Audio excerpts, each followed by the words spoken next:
Quem tem as anotações sabe aí qual foi a última vez, foi dia 11 de dezembro, foi isso? 14 de dezembro. No dia do nosso aniversário de casamento, 14 de dezembro. Nós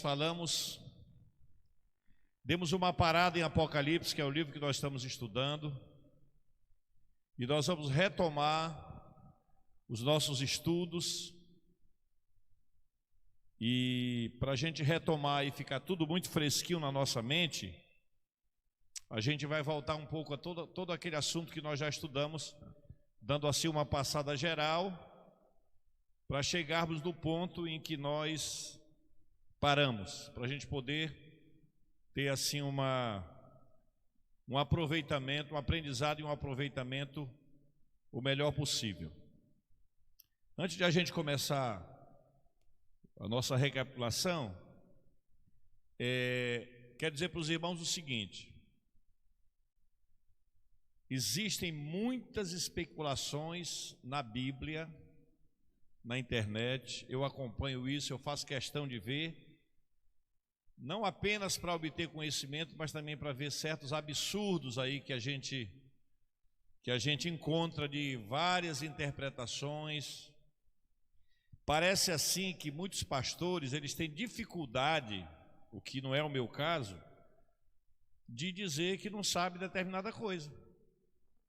Ninguém sabe tudo, irmãos. Ninguém sabe tudo.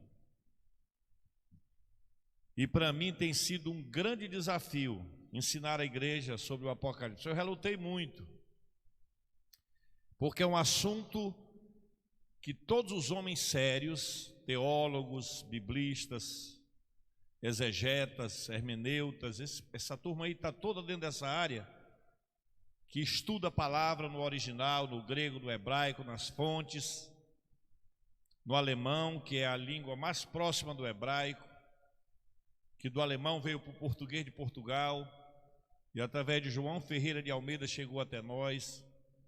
Então a gente vê muita especulação.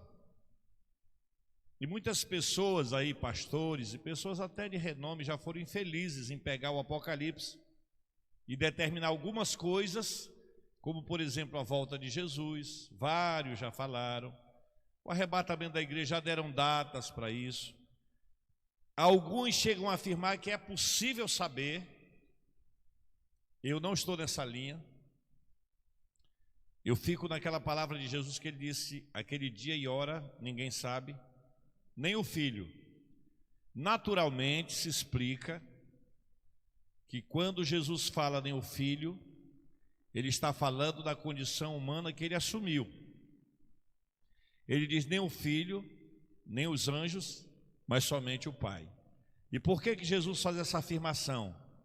Porque para sabermos o futuro de fato, em todos os detalhes, é preciso que nós tenhamos algo em nós, e os anjos não têm e os homens também não, que é a onisciência, que é o conhecimento das coisas futuras, e nenhum ser tem. Nenhum anjo de primeiríssima linha tem a onisciência, que é saber de todas as coisas do passado, presente e futuro. Você quer ver uma coisa? Nós temos conhecimento do passado, do presente, e nem temos a totalidade dos fatos. Você não conhece todo o passado, conhece? Conhece. Você conhece todo o presente, você sabe agora o que está acontecendo, com detalhes em todas as nações da terra, em cada casa. Mas glória a Deus, que Deus não sabe apenas o que está acontecendo em cada nação, nem em cada casa, mas Ele também sabe o que está acontecendo em cada mente agora, em cada coração. Tal é a grandeza de Deus. Então isso é a onisciência. Então, por conta disso, eu encaro estudar Apocalipse como algo muito primoroso e de muita responsabilidade, para não ficar falando besteira, criar expectativas, fazer afirmações que estão, eu diria, além do meu conhecimento, tanto teológico quanto espiritual. E tenho orado muito a respeito disso, para levar esse estudo em frente aqui, até porque eu sei que você já tem perguntas, que você já tem questionamentos, que você tem coisas aí que quer saber o significado, o que é aquilo, se é realmente uma coisa que vai acontecer.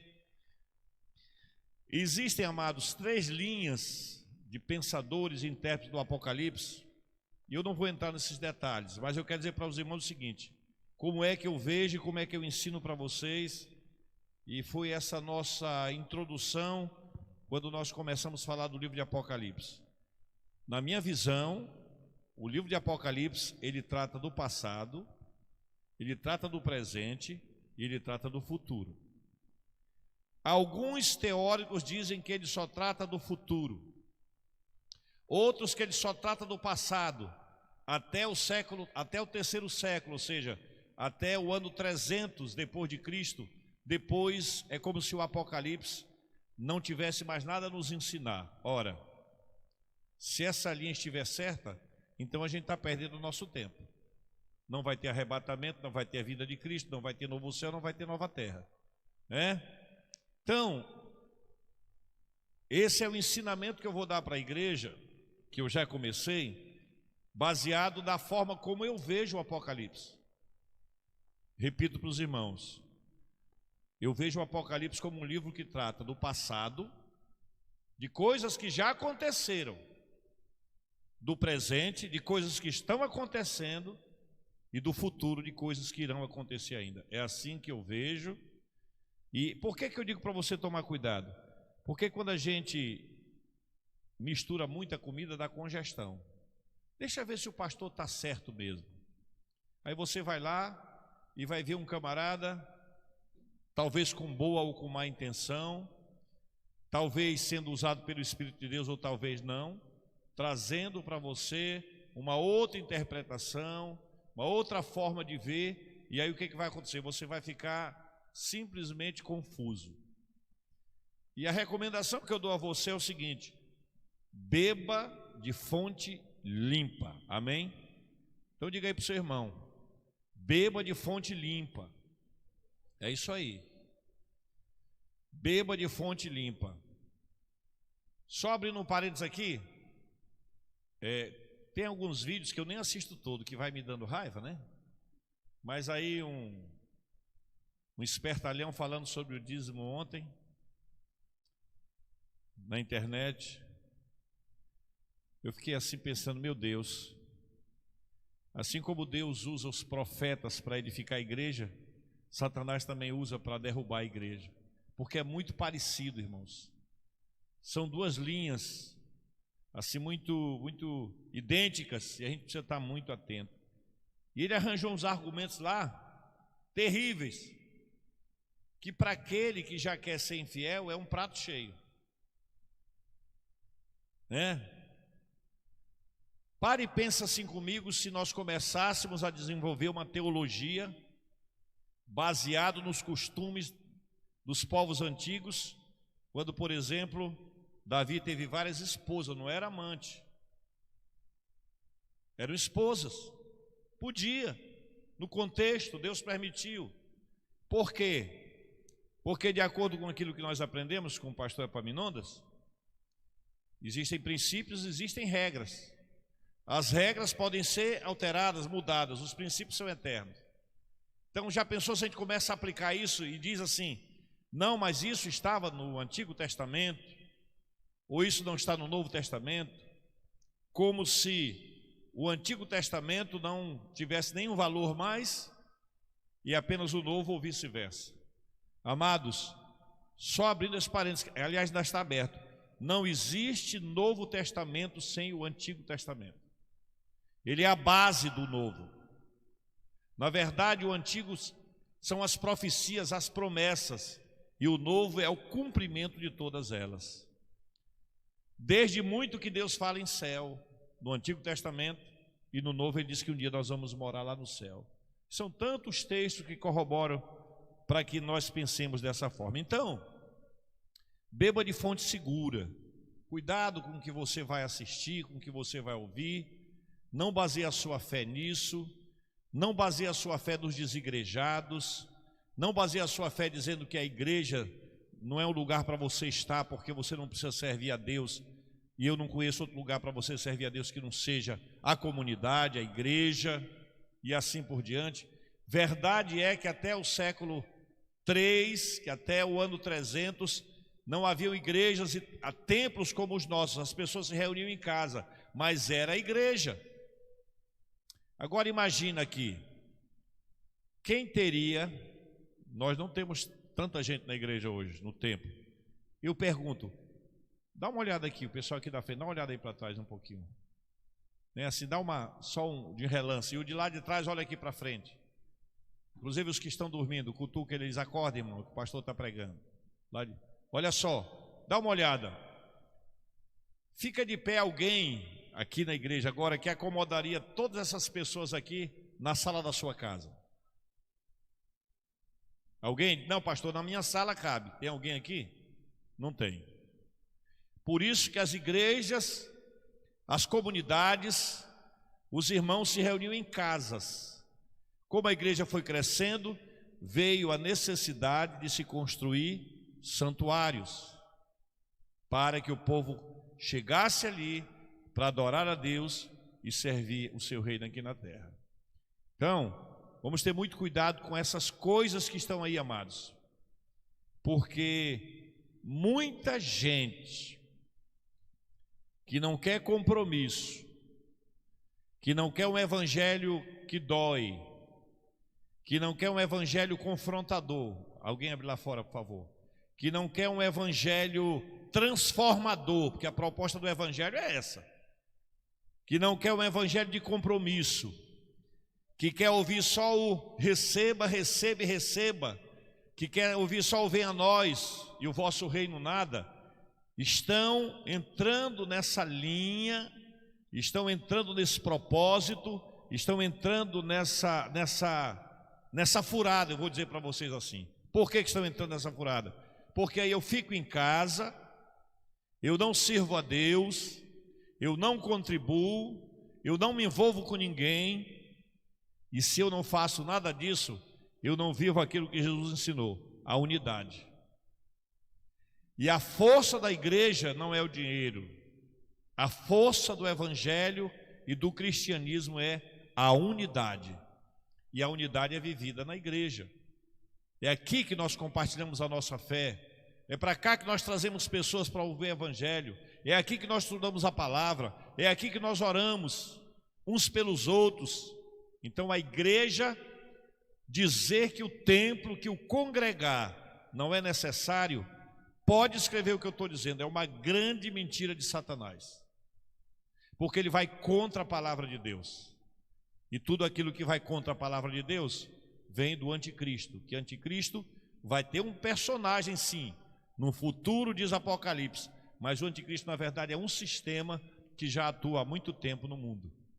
Roma foi um sistema de anticristo, né? A perseguição da igreja foi um sistema que agiu em nome desse propósito de destruir a igreja do Senhor Jesus. Então, tome muito cuidado. E eu digo sempre o seguinte, né? A gente só vai comer fora quando não tem nada em casa. Eu quero acreditar que essa igreja tem dado a você alimento suficiente, sólido e saudável. Eu acredito que você tem aprendido aqui o suficiente para não ter que estar perguntando aí, e isso e aquilo. Então, essa é a nossa esperança. Bom, então vamos aqui, meninos aí, vamos recapitular bem as telas aí para a gente dar uma passeada, e quem anotou, anota, né? E quem não tem como anotar, grava, e quem não tem como gravar, presta atenção. Muito bem. Aqui a Ásia Menor, em verde, é a região onde estavam localizadas as 7 igrejas que eram as igrejas destinatárias da carta do Apocalipse. Quantas igrejas eram, amados? Se eram 7, também foram 7 cartas, né? Mas o número 7, em alguns casos na Bíblia, não é um número finito que se limita ali 7. Na verdade, em alguns casos, o número 7 na Bíblia significa uma totalidade. Por exemplo, a Bíblia não descreve toda a criação de Deus por detalhes, certo? Fala, por exemplo, Deus criou os céus, a terra. Não tem aqueles detalhezinhos. Muito bem. Mas aí fala de 6 dias e no 7º Deus descansou. Então, no 7º dia, toda a obra que Deus criou, não apenas do planeta Terra, mas de todo o universo, de toda a sua criação, se consumou naquele dia. Então, é para nos dar a entender que é um número que abrange todas as coisas. Então, lá na Ásia Menor, o profeta João se tornou conhecido como profeta ali, até então era evangelista, mas ali ele recebeu as visões proféticas que estão nos 22 capítulos do livro do Apocalipse. Então, a região onde aconteceu isso, ele estava na ilha de Patmos. Vamos passando aí, o que nós temos aí? Então aqui um pouquinho mais fragmentada a imagem, o que nós temos aí, amados? Lá na Turquia, hoje é Turquia, tá? Essa região aí hoje é Turquia. Olha o nome das igrejas aí, olha para cá está a Grécia, e ali estão as igrejas. Isso aí era o nome de cidades, tá? A igreja que estava na cidade X, Y, tal. Muito bem. Podem ler o nome das igrejas, das cidades?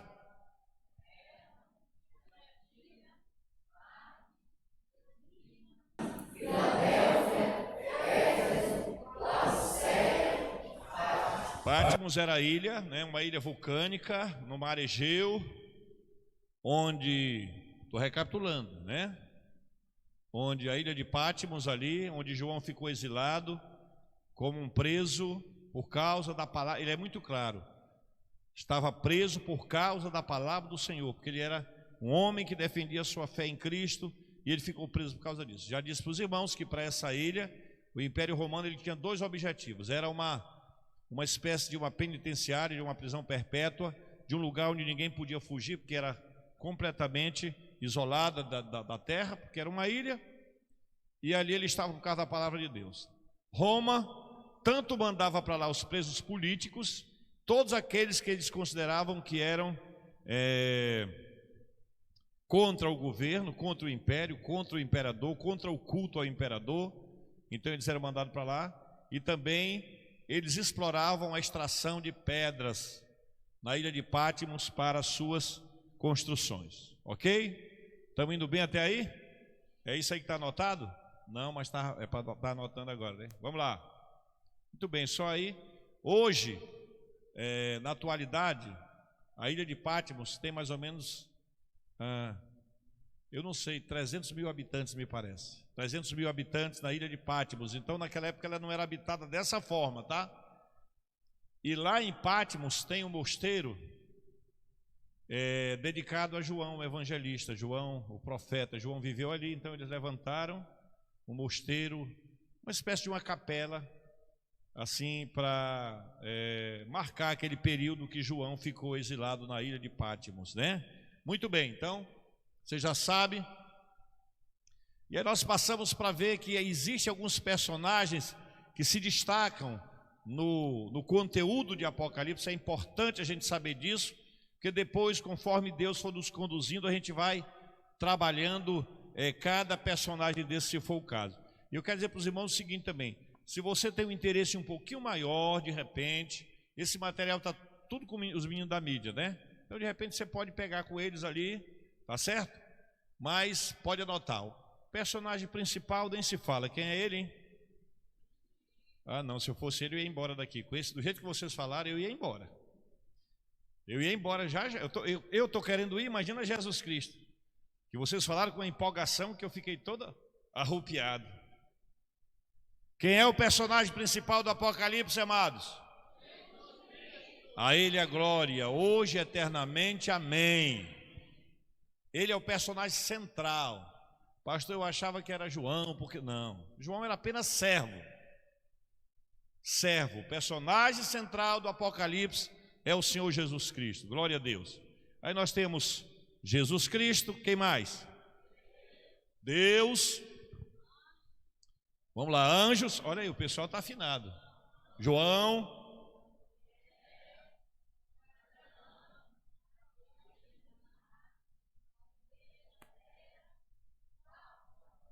Tá aí, ó. Você vai encontrar isso aí. É praticamente as figuras que se destacam Por que eu falei que Jesus é o personagem principal do livro? Porque Deus aparece ali no início, depois você vai vendo que é a revelação de Jesus Cristo e começa a mostrar o Cristo glorificado e uma série de coisas. Começa a aparecer Jesus abrindo os 7 selos. Então ele se torna, por quê? Porque o Apocalipse, ele tem uma pretensão através de João. Acima de tudo, o Apocalipse, se eu não entender nada, e se o Apocalipse me meter medo, porque vai chegar numa hora que vai dizer que vai cair pedra sobre os homens de 35 quilos, pedra do céu, chuva de pedra. Se eu ficar só com medo, já alcançou o objetivo. Se eu não entender nada, como é possível? Nós estávamos estudando Apocalipse na faculdade, e aí fala dos gafanhotos com cauda de escorpião. Já leram isso? Aí um irmão foi trabalhar e tal, pastor, o que seria? Não, pastor não, eu não era pastor. O que seria isso nos dias de hoje? O que seria isso nos dias de hoje? Aí ele foi, viajou, chegou na seguinte interpretação dele, que seriam grandes tanques, tanto com canhão para frente, quanto com canhão para trás, que seria a cauda do escorpião. E isso é um tipo de interpretação dele para os dias finais, para a guerra, para uma série de coisas. Bom, isso aí. Então nós temos aqui esses personagens. Não estava na minha pauta, mas olha, o dragão, que é Satanás, ele recebe vários nomes no Apocalipse. A besta da terra e do mar e o falso profeta. Se você quer, tipo assim, olhar bem aqui, ver uma coisa, daqui para baixo, esses 4 pontos, constitui o sistema do anticristo. Dessas 4 figuras, Satanás, a besta da terra e do mar, o falso profeta, constitui todo o poder. Agora, o que eles vão usar, os meios, as formas, isso aí é o que a gente vai ver para frente. Mas se você quer entender quem é que cuida de tudo isso, vamos dizer assim, quem é que gere tudo isso, está ali. Esses 4 seres. Quando a gente for falar sobre o império do anticristo, vamos explorar um pouco mais isso aí. O que mais que nós temos?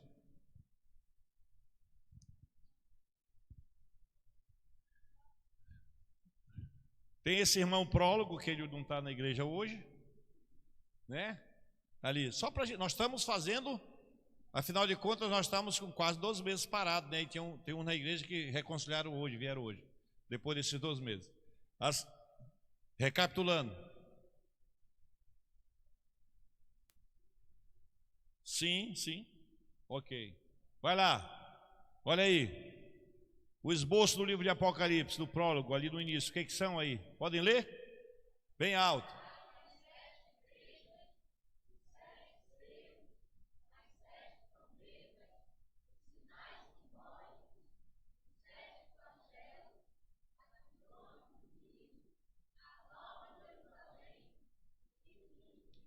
Esse epílogo, ele é irmão gêmeo do prólogo. São 2 irmãos, tá?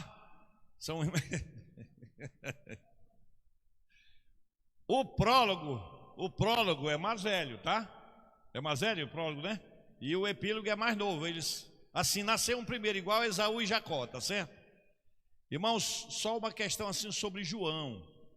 Se você quer mais detalhes de João, pesquisa que você vai achar. Mas assim, você que diz assim, pastor, eu já estou velho, né? Já não tenho mais tanta força, os dentes caíram, os moedores da boca, diz Eclesiastes, caíram, né? Os guardas da casa, as pernas trôpegas, tal e tudo mais. Eu não sirvo mais para nada. João já estava bem velhinho, bem surradinho, bem batidinho, quando recebeu essa tremenda revelação do Senhor. E João foi o único dos apóstolos que não foi martirizado. Ele morreu de velhice. E eu já falei que havia, não sei se do mesmo João, mas suponhamos que seja o mesmo João.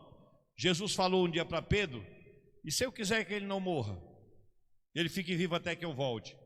Aí tinha um irmão fofoqueiro no meio do povo, porque às vezes tem, né? Às vezes até na igreja, graças a Deus nessa aqui não tem não, mas às vezes é assim, ó. Às vezes é assim. O pastor fala uma coisa aqui, diz assim: irmãos, eu estou pensando em fazer assim, pensando. Aí o irmão disse: olha, o pastor disse que vai. Eu não disse que, eu estou pensando. Então Jesus chamou Pedro, teve uma conversa com Pedro e disse: vem comigo, Pedro. Aí ele disse: João vem também. Ele disse: Senhor, e esse que vem atrás de nós? Disse: o que é que tu tem a ver com isso? Jesus às vezes ele: o que é que tu tem a ver com isso? Te manca, cuida da tua vida, cuida do teu chamado. Aí ele disse: mas e esse aí que vem atrás de nós? Disse: e se eu quiser? Porque Jesus falou: Pedro, a tua forma de morte vai ser uma forma que tu não vai ter mais nem poder de escolha. Hoje tu te cinge, tu te calça, mas Pedro, vai chegar uma hora que tu vai estender a tua mão para alguém te amarrar, teus pés, para te vestir. E esse aqui, Senhor, disse assim: se eu quiser que ele fique vivo até que eu volte, é da tua conta? Mas Jesus podia falar, que Jesus, o pastor não pode falar isso, que é mal educado, né? Se eu disser: é da tua conta, né? Mas Jesus é Jesus, né? Posso me comparar com ele. Então, divulgou-se: olha, Jesus falou que João não vai morrer, que vai ficar até ele voltar. E não foi nada disso que Jesus falou.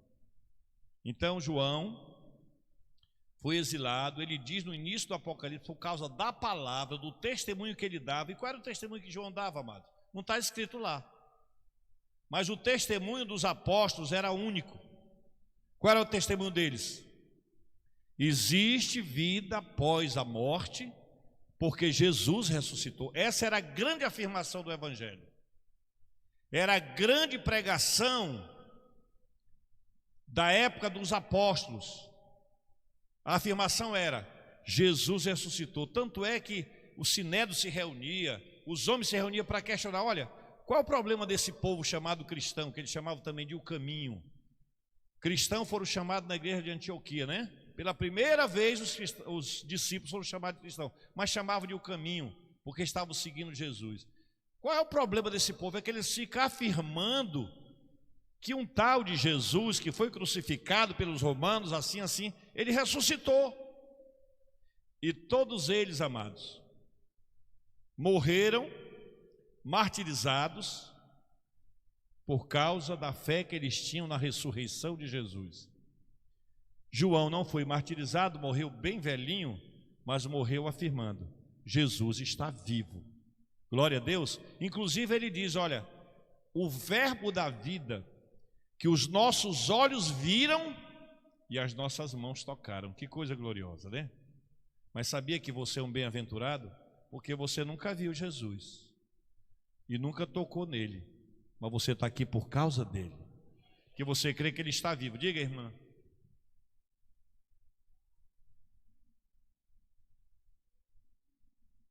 Sim. De repente, se Jesus estivesse se referindo a isso, ele teve a visão, né? Mas se Jesus estava se referindo, João ainda estava por aqui, no nosso meio. Só aquele bolinho andando pelo meio do mundo, encolhendo, né? Que depois que a gente passa dos 30, a gente vai diminuindo. Muito bem.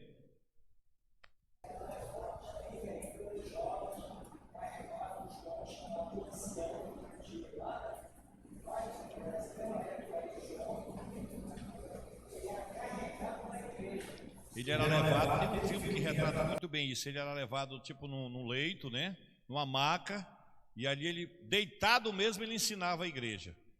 Então, pastor, olha, já não dá mais, eu não consigo nem ficar de pé na igreja. Fique sentado, mas venha. João ia, mesmo deitado ele ia, né?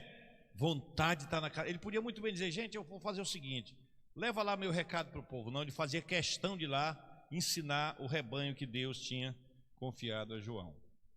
Certo, minha gente? Então, nós tivemos ali o prólogo e o epílogo, que são dois irmãos gêmeos, e temos aqui algumas frases em comum nas cartas que aparecem aí, do capítulo 2 e capítulo 3 do livro de Apocalipse.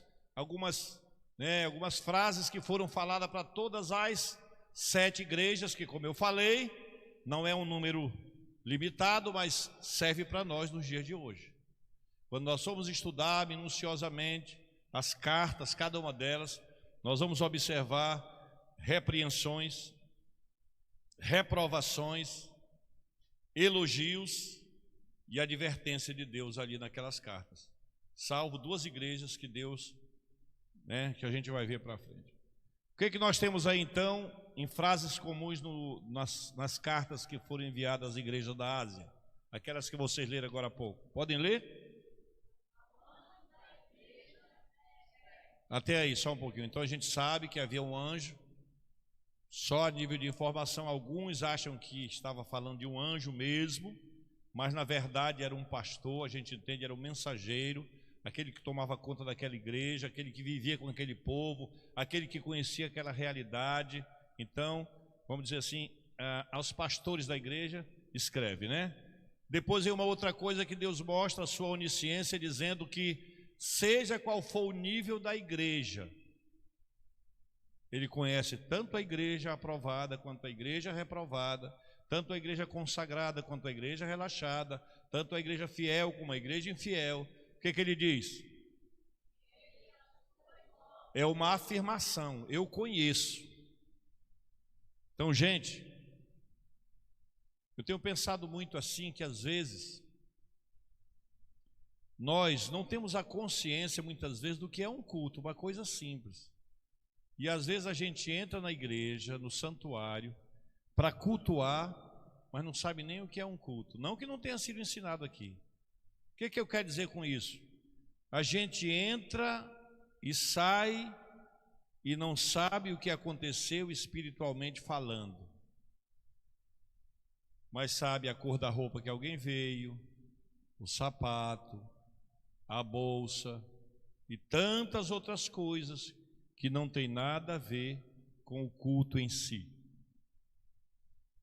Vou deixar um conselho, vamos tomar cuidado nisso. Deixa que o seu coração seja movido pela seguinte razão: vou para a igreja, vou adorar a Deus.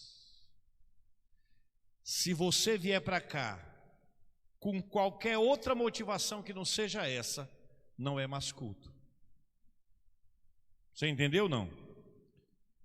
Quarta-feira, 6h30, toma banho, tem alguns que tomam, dia de quarta. Vou para a igreja. Vai para a igreja por quê, fulano? Se eu vou lá buscar minha bênção. Já está errado. Vou para a igreja, santuário. Para quê? Se for em primeiro lugar o que eu vou falar. Vou lá para ver os irmãos que eu estou com saudade. Já está errado. Vou para a igreja que tem um tempinho que eu não apareço. Já está errado. Isso tem que estar definido no meu coração. Por isso que muitas vezes nós entramos no santuário, no lugar de adoração a Deus, e não conseguimos cultuar, porque nós já saímos de casa com a nossa motivação errada. Tem gente que marca encontro na igreja. A gente se vê por lá. Aqui não é shopping, não é praça de alimentação. Aqui é um lugar de adoração a Deus. É maravilhoso ver vocês. Eu fico alegre quando chega quarta-feira que eu vou ver vocês. É maravilhoso estar nessa comunhão. Mas, gente, se eu vier na igreja e eu adorar de verdade, em espírito e em verdade, eu fiz o meu culto e Deus aceitou. Mas se for por outra razão, não é mais culto. Pode ser qualquer outra razão a minha vinda. E acontece às vezes, quando pessoas vão por curiosidade. Eu ouvi falar que naquela igreja a coisa é assim, assim, assado. Eu vou lá. Ele foi por curiosidade.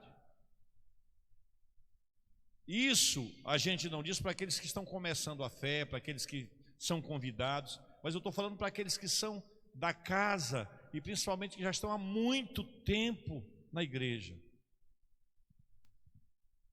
Todas as coisas podem ficar em segundo lugar, coisas boas, mas a primeira é: eu vou para a casa do meu Deus, eu vou servi-lo com o meu culto. Outra coisa, meus irmãos, ninguém faz culto pelo outro, o culto é pessoal. Você pode ter 200 pessoas cantando, levantando a mão, e se aquilo, tá? Deus está de olho no teu coração, de forma particular. Não importa se a tua mulher cantou bem, fez o culto, nadou no espírito, nadou no óleo, como diz, tá? e você? E o seu filho veio e adorou e entrou na presença de Deus, e você? E eu?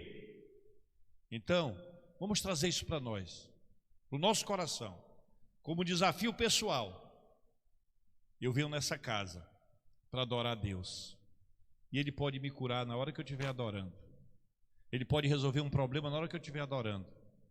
Ele pode fazer um milagre na hora que eu estiver adorando. Ele pode abrir uma porta na hora que eu estiver adorando, amados.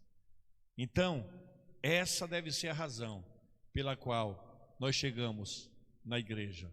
Conheço as tuas obras. Gente, você teria coragem de assumir, isso não é para condenação, é para o nosso aprendizado, que você um dia já veio na igreja e porque você não estava com a motivação correta, focada em Jesus de verdade, em agradá-lo, você foi para casa e teve a consciência que você, quando Deus olhou pessoalmente para você, particularmente para você, você não foi aprovado nesse dia? Já, né? Já. Quer dizer para você que se você já teve essa consciência, espero que você já tenha se arrependido, e espero que você tenha aprendido e que você esteja crescendo em maturidade para dizer: eu preciso botar uma coisa na minha cabeça, eu vou entrar por aquela porta e eu vou adorar a Deus de verdade. Eu não vou me importar com o que está acontecendo na minha direita, na minha esquerda, nisso ou naquilo. Eu sei que tem algumas coisas que incomodam às vezes, eu sei que tem algumas coisas que às vezes estão fora de contexto, mas não deixe, meu irmão e minha irmã, isso roubar o culto que você está trazendo no seu coração para oferecer ao Senhor. Todas as vezes que você entrar nessa igreja, que você saia daqui aprovado por Deus, na sua simplicidade. Você lembra dos homens ricos que levaram e colocaram no gasofilaço sobra? Era um valor grande, mas qual foi a oferta que foi aprovada? A da viúva. Porque Deus não está olhando a quantidade, mas a qualidade do nosso coração. Amém? Muito bem. Continuando aqui, nós temos 7. Advertência, não é isso? É isso que eu falei para vocês. O que mais?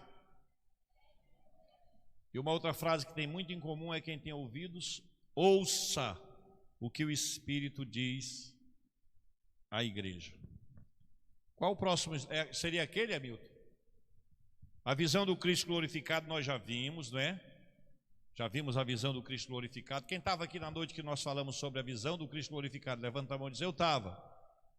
Olha, a maioria que estava aqui, mas esqueceu. Meu Pai amado, meu Pai amoroso. A maioria estava aqui, mas tudo bem. Foi a penúltima mensagem, né?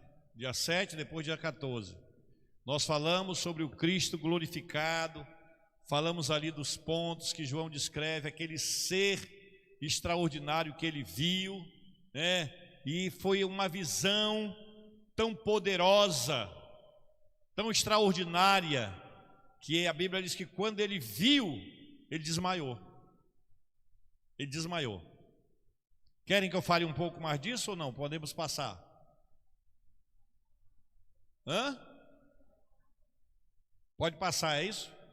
Ah, pode falar. Bom, então vamos lá no texto, né? Vamos lá no texto. Eu não ia falar mais não, mas eu acho que o povo esqueceu, porque tem gente aqui que estava aqui, mas quando eu perguntei, ele ficou só me olhando assim, ó. Não disse nada, para não se comprometer, né? Que sim nem que não, né? Vamos lá no Cristo glorificado, isso é muito importante.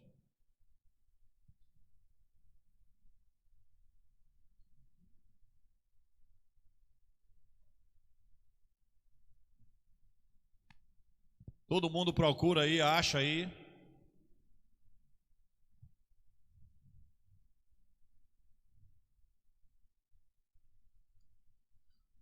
A visão do Cristo ou de Jesus glorificado.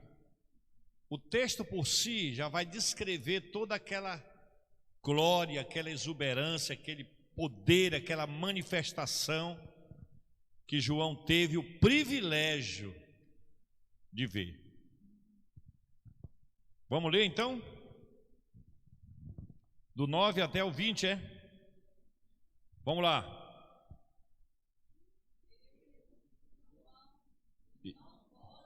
E companheiro na tribulação, no reino e na perseverança em Jesus, chamada Pátimos, por causa da palavra de Deus e do testemunho de Jesus. Achei-me espírito no dia do Senhor, e ouvi por detrás de mim grande voz como de trombeta, dizendo: o que vês, escreve em livro e manda às 7 igrejas: Esmirna, Pérgamo, Tiatira, Sardes, Filadélfia e Laodiceia. Voltei-me para ver quem falava comigo, e voltado vi 7 candeeiros de ouro, e no meio dos candeeiros um semelhante a filho de homem, com vestes talares e cingido à altura do peito com uma cinta de ouro. A sua cabeça e cabelos eram brancos como a alva lã, como neve, os olhos como chama de fogo, os pés semelhantes ao bronze polido, como que refinado numa fornalha, a voz como de...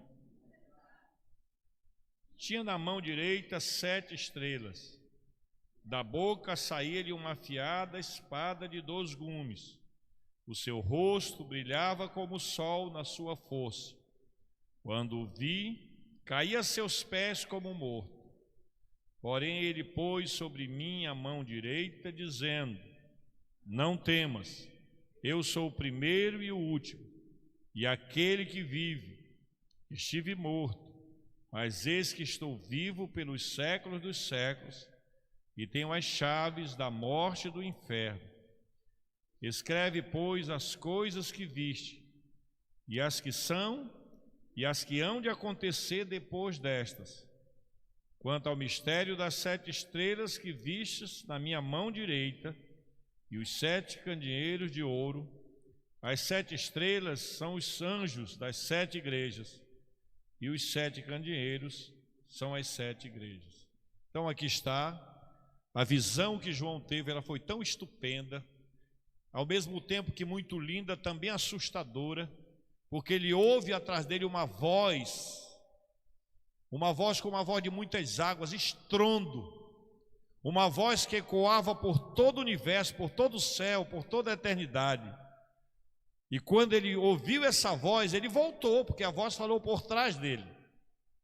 E a Bíblia diz que quando ele voltou, que ele viu esse Cristo, agora, dessa maneira, como nós vimos aqui, o rosto brilhando mais do que o sol ao meio-dia, os seus pés reluzentes, não é?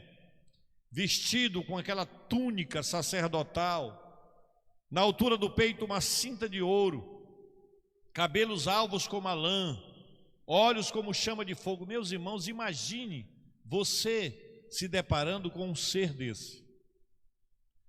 Glória a Deus, mas você vai se deparar sim, né? João já teve uma amostra grátis, já viu dessa maneira, mas essa é a nossa esperança, essa é a nossa fé, essa é a nossa certeza de que um dia nós também veremos Jesus.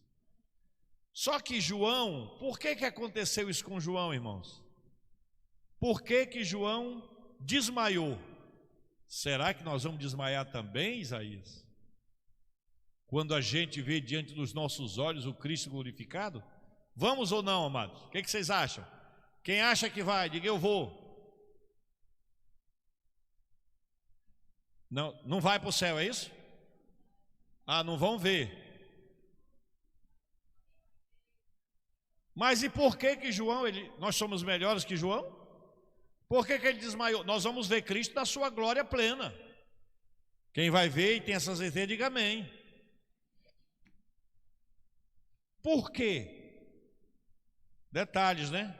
João estava num corpo físico ainda, não glorificado também, porque o nosso corpo também será glorificado. É claro que nós não vamos ter essa mesma semelhança, mas porque ele é Deus, nós somos seres humanos, mas ele não vai mais ser um corpo corruptível nem mortal. Amém? Nós vamos ter corpo sim, a palavra fala. Mas nós não estaremos mais sujeitos ao pecado. Então, quando João olha e vê essa glória toda, ele desmaia. Nós vamos ver com muito mais intensidade, não apenas numa visão, porque João teve uma visão. Nós vamos vê-lo como ele é. Está prometido na palavra isso aí. Amém? Então, João cai desmaiado. Tal foi a visão que ele teve. Gente, o profeta Daniel e o profeta Ezequiel, quando eles viam só assim uma amostra grátis, como é que chama aí quando a gente está querendo ver um filme, só o trailer, né? Reclame é da época do Barroso, que ele tem quase 90 anos, então, na época do Reclame, a gente ia para o cinema, né? Assistir Shaolin, era Barroso? A gente não tinha o que fazer. Eu, Barroso, Erivelto, Caribé, Jaime, terminava o culto na época que a gente falava mocidade. Não é isso, Elisângela? A Elisângela também não é de agora não, tá? Já tem. Culto da mocidade, não era, Luísio? Sábado. Terminava o culto da mocidade, 9 horas, 9h30 naquele tempo. Aí a gente ia para o centro comer quicão e esperar da meia-noite para assistir no Cine Guarani. Não. Só era homem.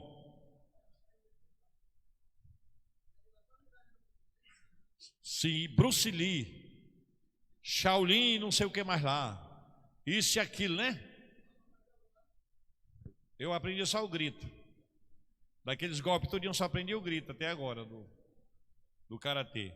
Então, meus irmãos, essa visão extraordinária de João,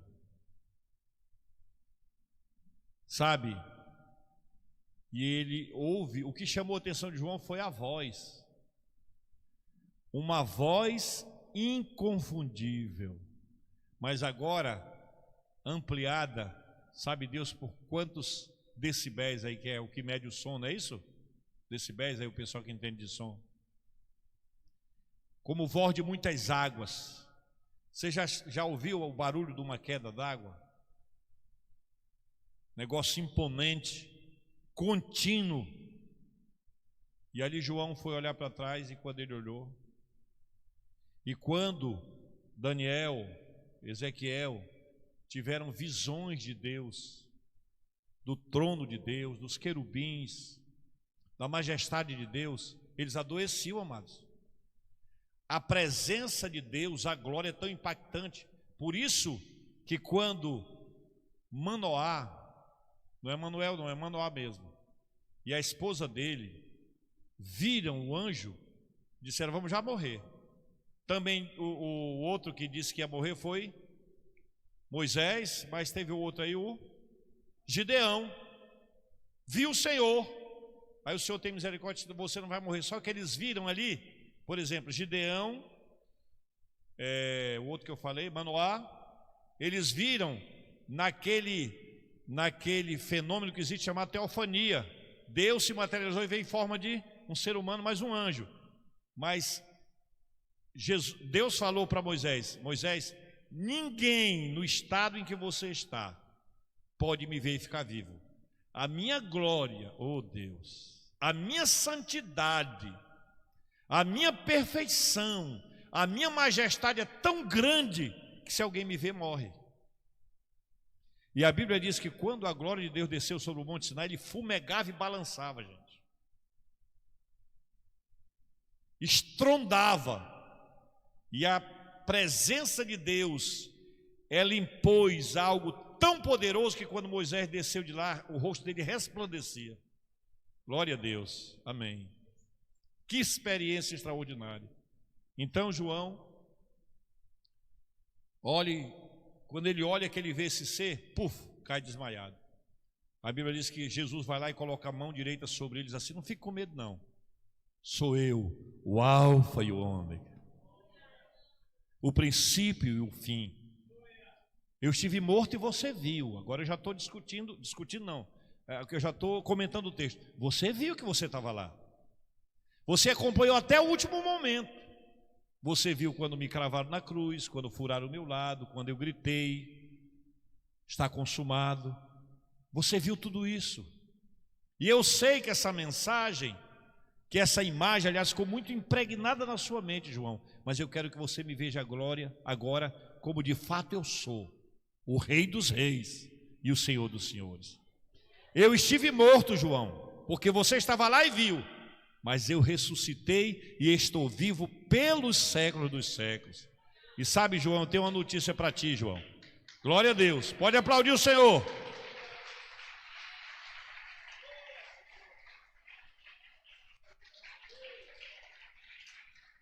E ele disse mais: sabe, João, eu tenho um segredo para te falar. Eu tenho a chave da morte e do inferno. João, eu tenho o controle absoluto de todas as coisas. João, se eu fechar, ninguém abre. E se eu abrir, ninguém fecha. Então, meus irmãos, que conforto para João, vivendo numa ilha, como um prisioneiro, sem liberdade, já muito velho, ter uma visão como essa, ter uma experiência como essa do Cristo glorificado. E eu falei aqui de algumas coisas que simbolizam algumas coisas que a gente vê em Jesus. Essa veste está lá, só os sacerdotes usavam, e também só os príncipes e princesas dos reinos usavam vestes talares. Eram vestes compridas, vestes que não tinham costura, ou seja, não há nenhum tipo de defeito em Jesus. Não precisa unir nada com nada, porque ele é pleno em tudo, em poder, em glória, em majestade, em sabedoria, em beleza. Seus pés como bronze polido, símbolo de majestade. Os pés de Jesus brilhavam. O sol ficava apagado diante da glória da sua face, da sua presença. Tal era a glória do Senhor. Da sua boca sai a afiada espada, e uma espada de 2 gumes, que a gente vai falar depois, mas só para você entender, é o poder de Cristo que aparece, que a gente não vai dar tempo de falar hoje, mas na próxima quarta-feira, sobre as 7 características de poder e autoridade que aparece, Jesus se identificando nas 7 cartas. Na quarta-feira, não deixe de vir que a gente vai estudar sobre esse assunto. Mas, só para adiantar, porque está no texto aqui, da sua boca uma afiada espada de 2 gumes, juízo e justiça. Porque só Jesus tem o poder de julgar com justiça, porque ele conhece o certo e o errado, o profundo e o escondido, não é? Então nós vemos aqui, e aí na sua coxa direita, gravado o título que só ele pode ter, ninguém pode ter: o Rei dos Reis e Senhor dos Senhores. Então, meus irmãos, esse é o Cristo que nós servimos, esse é o Cristo que nós esperamos. Não é mais aquele Cristo cabisbaixo, cabecinha torta para um lado, desfigurado. Não, não, esqueça isso. Aquilo aconteceu, aconteceu. Sofreu, sofreu. Domingo eu preguei sobre aliança de paz, a ceia, aliança de paz, e falei que o texto diz: mas ele foi traspassado pelas nossas transgressões, moído pelas nossas iniquidades. O castigo que nos traz a paz estava sobre ele, pelas suas pisaduras fomos sarados. Mas isso já passou, meus irmãos. Hoje ele está em pleno poder e glória, assentado à destra de Deus, cuidando da igreja, protegendo a igreja, sustentando a igreja, santificando a igreja, disciplinando a igreja. Tudo isso ele está fazendo, porque ele quer uma noiva sarada, ele quer uma noiva pura.